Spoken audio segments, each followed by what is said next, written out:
What's going on, everybody? This is Joe Harper with Reformed Truther Ministries. In today's video, we are titling this video The Deep Places of the World.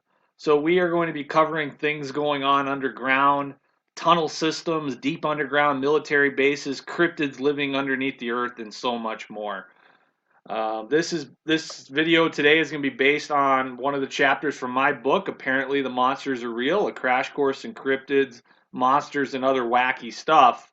And this is based on chapter 9 of my book titled The Underworld. So, as I've titled this video, The Deep Places of World, this is taken from a quote from Lord of the Rings. When Gandalf says to the Fellowship of the Ring, he says that there are older and fouler things than orcs in the deep places of the world. And what is true for Tolkien's Middle Earth is very much true for our world as well. And we're going to see that there are deeper and fouler things than orcs in the deep places of the world. So that's really the inspiration for the title of this video. So really I have, as I'm going to go through some of this material today, I have a few goals. We're going to talk about the tunnel systems underneath the earth. We're going to talk about the deep underground military bases, and we're going to talk about things such as giants and cryptids and whatever else living underneath the earth. And then we're going to talk about what is often called the hollow earth theory. So there's really four things that we're going to cover today. And we're just going to go through this in order. This is all material that is largely taken from my book, and I've transmitted it over from video. And we're just going to give it out, and I think it's exciting information. So there's just so much about our world as we're getting started today that is mysterious. I think that for many of us, even Christians, as we're living in times where we know that we are living in what the Bible calls the last days, the latter times, and we know that there's a lot of crazy stuff going on. Sometimes I think we fall into the fallacy of thinking that we've discovered everything, that there's no more exploration left, there's nothing left to discover. Yeah, but one of the things I really would like to remind everybody today is that there is a lot about our world that is still mysterious to us, the human race, to humanity, that we don't have everything figured out, that we don't have everything perfectly explored and discovered. A great example of this, just look at our oceans. I mean, even you take something like giant squids, which back in the day would have been a creature of legend almost, really. This massive sea monster. These things can be as long as a football field, and we didn't have photographic evidence of these creatures in their environment until about 2004. So that really says it's only been within the last 20 years that we've really gotten photos of these things in the wild. Before that, we had seen squids that had died and washed up on the beach, so we knew that they existed before we got these photographs, but they were still very much a mysterious animal, and that's not even getting into some of the crazy stuff with cryptids. So that just is this one good example of how there's so much about our world that is still mysterious. Most of our ocean, most of our ocean is completely unexplored by humanity, and we really don't know what is going on down there.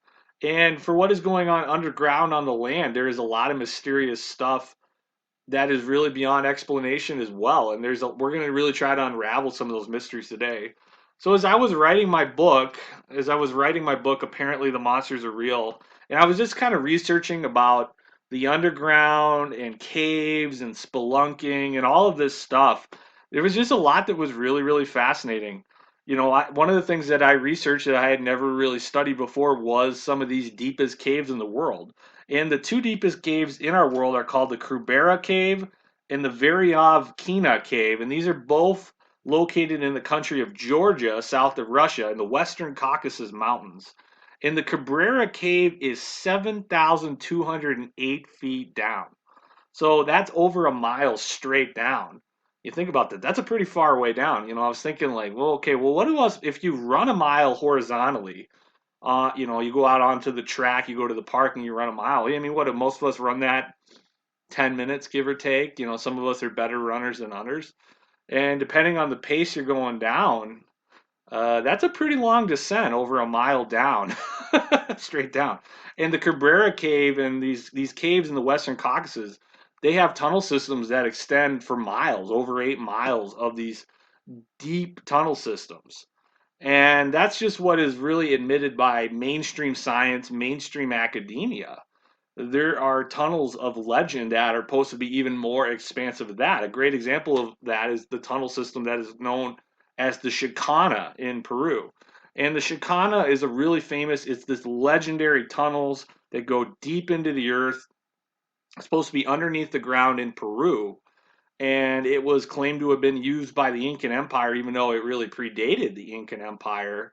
And it's been debated whether it existed or not. And this topic of the Shinkana was talked about pretty extensively in Steve Quayle and Timothy Alberino's documentary called The Unholy Sea, their True Legends documentary series. This was episode 2, and the title of the movie was The Unholy Sea. And in that film, they really went into a lot of detail talking about how the Shinkana was real. They talked about how the Shinkana was used by the Incan emperors. They kept the secrets hidden from the masses. But the elites and the priests and the Incan emperors, they would use this tunnel system. They would use runners to use it, and that it was a secret. And these tunnels, they weren't built by the Incas. They far, far, far predate the Incas. And in this documentary series, Steve Quayle and Timothy Alberino, they talked about this Spanish researcher and even interviewed him in the film. And his name was Anselm P. Rambla. And he was from the nation of Spain. And he was allowed to, in this monastery in Cusco, Peru, he was allowed by the prior to go underneath the monastery. And the prior actually, for whatever reason, showed him this entranceway into the Chicana. And he actually said to him, that's what it does. And Anselm P. Rambla, this was a expedition funded by Peru, so he was like an official researcher on an officially sanctioned expedition. And once the authorities in the Catholic Church realized that what this prior had done, when Anselm P. Rambla came back, he was excited. He was really excited to follow up this opportunity and document it for his research in his film. When he came back, there was a new prior installed over the monastery. The door was walled up, and all evidence of this was denied. But Ansel P. Rambla still claims very credibly he is stuck to his guns. He is stuck to his story that the Shinkana was real, and he was shown this entranceway. And the Shinkana is, once again, this legendary tunnel system in Peru that is supposed to go for miles and miles and miles. And it is said that it is so extensive that if you go into it, it's almost guaranteed that you're going to get lost in it and you're not going to be able to find your way out. And I think that is true, even though we don't know where all these tunnel systems are. This is true all over the world, that there are tunnels underneath the ground that run very, very deep. So there's some really crazy stuff going on underneath our world, underneath the surface of our world. And the next topic that I want to talk about that's really interesting that ties to this is talking about more modern day tunnel systems. And what I mean specifically is I want to talk about the deep underground military bases, what are called the DUMBs. Now, these have been built in the United States by the US military. And this is going to sound, for people who haven't researched this at all, this is going to sound almost too sensational to believe. It's almost unbelievable. But this is very true that the military has built these deep underground military bases all across the country.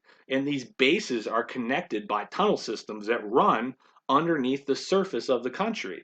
And they are connected by what is called the magneto-leviton train. And this train is very advanced technology, and it is able to move through these subway underground tunnel systems at an incredibly high speed so that you're able to move from one end of the country to the other at an incredibly high speed under these bases.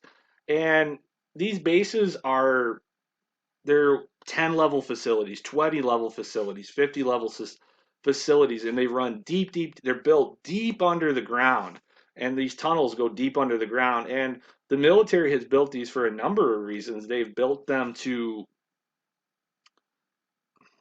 conduct advanced secret research for advanced technology away from the eyes of the public. They're able to do their projects, their black ops projects, away from the eyes of the public, away from the scrutinizing eyes of Congress or congressional oversight or wherever else. And they're even some of the things they're doing really even enter into the realm of being very nefarious.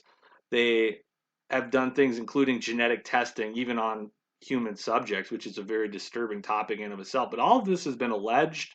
All of this has come out. There have been whistleblowers that have talked about this. And these deep underground military bases have even had connections to entities such as the Greys. A great example of this, there was a whistleblower named Phil Schneider. And he was said to be an engineer. He was working to dig these tunnels. They use very advanced drills to drill these tunnels underneath the earth. And he talks about he became a whistleblower and he eventually was assassinated. He was killed, but he gave a number of lectures, and it's pretty evident to me that really, that generally speaking, his story is true. It's accurate. I'm not saying that necessarily every single detail of everything he said is perfectly to the point of the jot and tittle, but it's pretty clear when you look at the big picture that this guy was telling the truth. And one of the things he talked about, which is really fascinating and sensational, is that he talked about how when he was underneath in these tunnel systems, at one point he saw these grays, and he said that he got into a firefight and he shot at him with his sidearm, his pistol, and one of them shot some type of a weapon at him, which had some type of an electric effect that wounded him. And once again, that may sound almost unbelievable to people who don't know about this stuff, but when you know about the Greys, we know that they are living underneath the earth. Many people think they're coming from, quote, outer space. And we've talked, if you want to know what I think about outer space, you can go back and watch some of my videos, even the video I put out last weekend on Sheol, the biblical teaching on Sheol. And I talked about the three realms of creation: heaven, earth, and under the earth. But I don't want to retread all that right now. And you say, well, if they're not coming from up, where are they coming from? A lot of really good researchers think the Greys are coming from, they're living underneath the earth. And even for me, there's a very famous, there's a lot of stories about a deep underground military base in Dulce, New Mexico. And when I went and studied the Greys in New Mexico with my RTM expedition, I drove up to Dulce looking for evidence of this deep underground military base. So, and it's said that the Greys are living in those tunnels underneath the earth, um, being collaborated by elements of the United States government. So this stuff it goes very, very high up. They're doing some very shady stuff, and it gets very nefarious and disturbing really quickly. The deeper you dig into that material, but a lot of that is true. Back in the day, people were saying that they denied the existence of these magneto-leviton trains, and now they're building these things above the earth in places like China. So what once was said, oh, that's a conspiracy theory. That's just a quack theory. Oh, these trains, this technology doesn't exist. And now that because they're being built above the earth in certain parts of the world, we know, yes, this technology does exist and it has existed for a long time. And it really isn't that sensational to believe that they're using this technology under the ground. Some researchers have talked about what the elements of the deep state, elements of the government, the CIA, and the military, what they're doing away from the oversight of Congress or the oversight of the main politicians, or away from the general public. And some researchers have called this the breakaway civilization. And these are the same elements within the deep state or our military that are covering up things related to UFOs and to the Greys and to the other, quote, alien entities, such as the insectoids or whatever else. And there's a lot of research. A lot of this is demonic in nature. It really ties into the seed war between Satan and the fallen angels, and this goes back to Genesis 6 with the Nephilim and the human race. And this spiritual war, this is the same war that the Apostle Paul was aware of when he wrote Ephesians 6 1 through 10. This stuff is still going on today. And there are humans in the know today with what is going on, which is really, really crazy, but it's true. And I always say this to people because people always say, well, that's a lot to take in. That's some pretty major conspiracy theories there. And I get it. It is a lot to soak in. If you haven't studied the DUMBs, the deep underground military bases, Timothy Alberino calls this stuff the dumb state. What he calls the breakaway civilization, the dumb state, because it's this state that's existing underneath the ground. Yeah, it may sound like a bunch of conspiracy theories, but I always try to remind people with all of this stuff that I talk about. Well, if there are people, human beings, who know they are Christians, they've been saved, they know that they are on Jesus' side, and the Bible tells us that there's a war between Jesus and Satan. wouldn't it make sense that there are human beings who are conscientiously serving the other side? If there are people on the good side, shouldn't we believe that there are people who are truly on the evil side? And it's amazing. Many Christians don't believe the devil's real. They don't believe that spiritual warfare is real. And they believe that a lot of this stuff that gets talked about is just sensationalism. And everybody's entitled to their own opinion, I guess. But when you really get into this stuff, the evidence is there to back it up. So, yeah, so we've talked about these tunnels underneath the earth, like the Shinkana. We've talked about the dumb state, the breakaway civilization. But, there's a lot of crazy stories of cryptid sightings, and we've talked a lot about cryptids on this channel, especially the past year, the past few months. And there are a lot of these cryptids, whether it's giants or Bigfoot or the Greys, living underneath the earth. Starting with the Greys, I talked about how they have been spotted in these tunnels underneath the earth in places like the deep underground military bases. And another place where they have been spotted, or these UFO crafts have been spotted, is underneath the water, in the oceans, below the water, below the surface of the oceans. And I was really surprised. I was watching Tucker Carlson. He went on to Joe Rogan podcast. This was a few months ago, and I talked about this when it came out. And he has really been looking into the alien stuff. He's been looking into the Greys.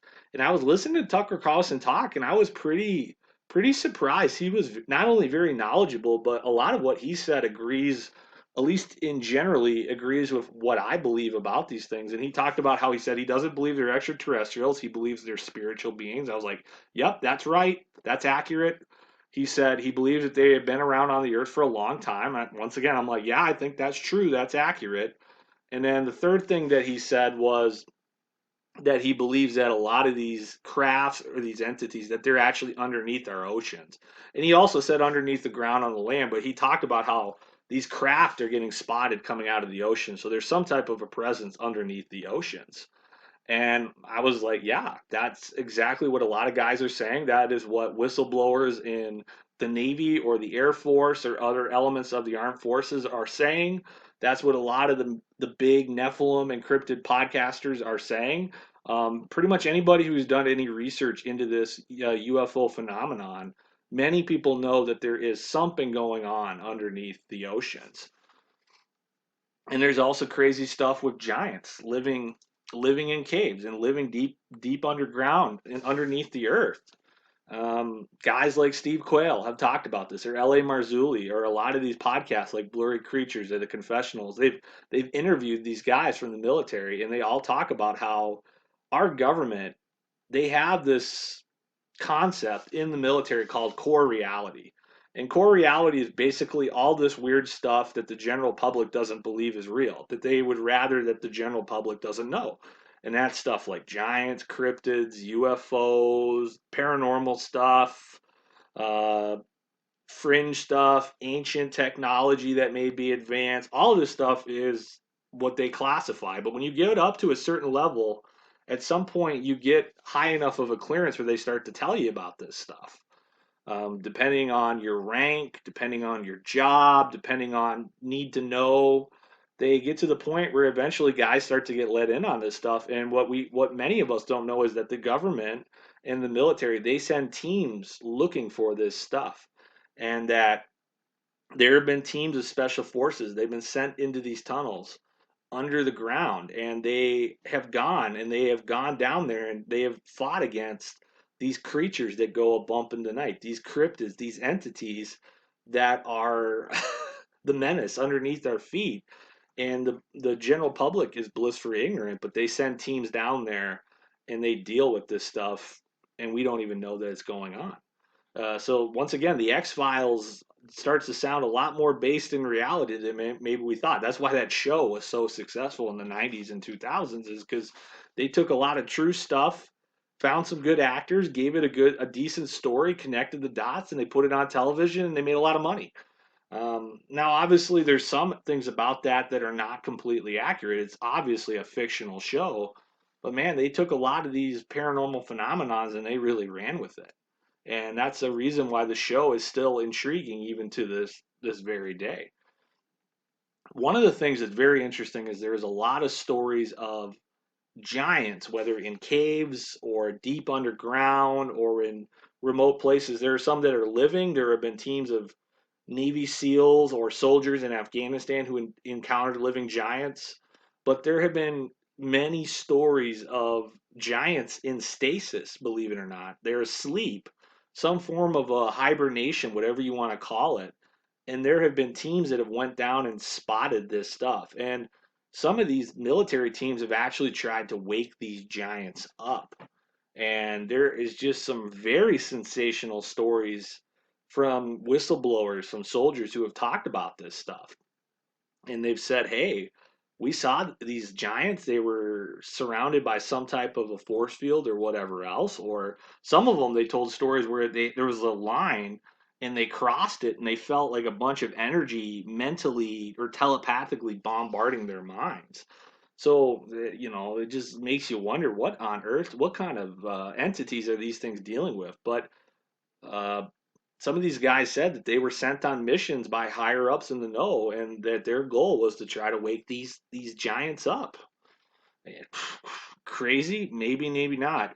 If you don't, folks, if you don't understand Genesis 6, if you don't understand the antediluvian world and the Nephilim, the giants that lived before the flood, if you don't understand the narrative of the fallen angels called the Watchers who came down to the earth and shared their knowledge with humanity, what it was called Zep Tepi by the Egyptians, the first time, this time when the quote gods shared their knowledge with humanity and they were worshipped by a rebellious human race who turned away from the one true God, Yahweh. If you don't understand this time in history, then so much of what I'm saying is going to sound really crazy. But yeah, because all this stuff, all this cryptid stuff, in one way, shape, or form or another, it really goes back to that time in history, because all this stuff, it's traced back to the Nephilim, or it's traced back to the black magic that was taught to humanity by the Watchers, by these fallen angels, or all the rest of it. And that really explains so much of what is going on in our world in history. So yeah, there's crazy stuff going on under the ground with the Greys. There's crazy stuff going on under the ground with the giants, whether living giants or giants in stasis, and there's crazy stuff. Even there have been a lot of stories of Bigfoot going underground, going into caves. Some guys have even claimed that they've seen them emerging from the bottom of lakes out in the woods. They'll be standing on the side of a lake, guys camping or hiking or hunting or whatever they're doing, and they'll see these Bigfoots just walk out of the water, and how do you explain it? There's a lot of weird stuff with Bigfoot. There's these two camps with Bigfoot, really. There are the people who say it's just an animal, there's nothing supernatural going on with it. And then there's the other camp, they say, hey, it can cloak. It has this ability to mind speak. It has some type of a telepathic abilities. And then there are people who say that it comes and goes from strange places. People have even seen Bigfoots or Sasquatch taken up into UFOs. And some researchers, as crazy as this sounds, they think that Sasquatch is some type of a slave race to the Greys. Who knows? It's the supernatural, man. Nobody understands it. Yeah, you can quote me on that. It's the supernatural, man. Nobody understands it. So yeah, there's a lot of weird stuff going on underneath the earth, and I know that a lot of the information today I'm giving is anecdotal evidence. I know I haven't quoted a lot of specific stuff, but there's just so much material on this stuff that you can go and find. And obviously, a lot of this stuff with the soldiers going underneath the earth is classified. But when you start to really get into this world, you start to realize that these stories are true and that there's a lot of weird stuff going on. So we've talked about the tunnels, we've talked about the Shinkana in Peru, talked about some of these tunnels in Georgia, the Caucasus Mountains, how deep down they go, like the Krubera Cave. We talked about the Dumbs, we talked about the cryptids, and then the last thing I want to talk about is really there is a lot of really crazy claims of the underworld. What some have called the hollow earth theory. I prefer to call it the deep underworld or the deep underground. Um, yeah, and man, there's a lot of different variants of Hollow Earth theory, and it obviously there's a lot of weird variants because a lot of occultists have believed in it. Blavatsky believed in a hollow earth theory.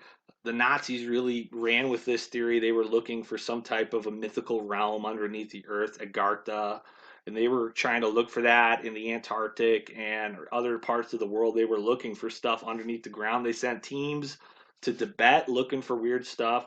So some of this has been run by occultists, but even people who are not occultists, they really talk about how they believe there is a deeper underworld. And there's a lot of weird variations of the theory saying that, hey, there are cities down there, civilizations down there, whether with cryptids living down there, whatever else, even some type of some people have claimed that there's some type of a sun down there, like a almost like another civilization. And this is kind of what was depicted in Jules Verne's Journey to the Center of the Earth, which is a fictional narrative, but people have said that there is really a whole other world down there.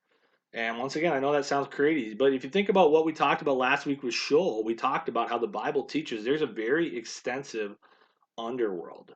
And there's a lot that we've been told by mainstream science about what is going on beneath our feet that may not actually be true.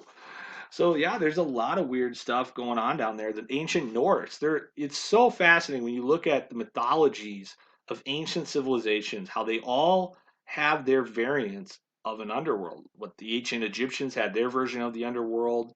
The ancient Norse, they had their realm called Helheim or Hell. Sounds very similar to our English word hell. We talk about the Buddhists, they had this world of Shambhala and Mount Meru and all this stuff, a lot of these mythical realms and a lot of this, once again, underneath the earth. So this stuff has been depicted all over the world. And what I wrote in my book, what it all specifically looks like down there, I don't know because I haven't been down there.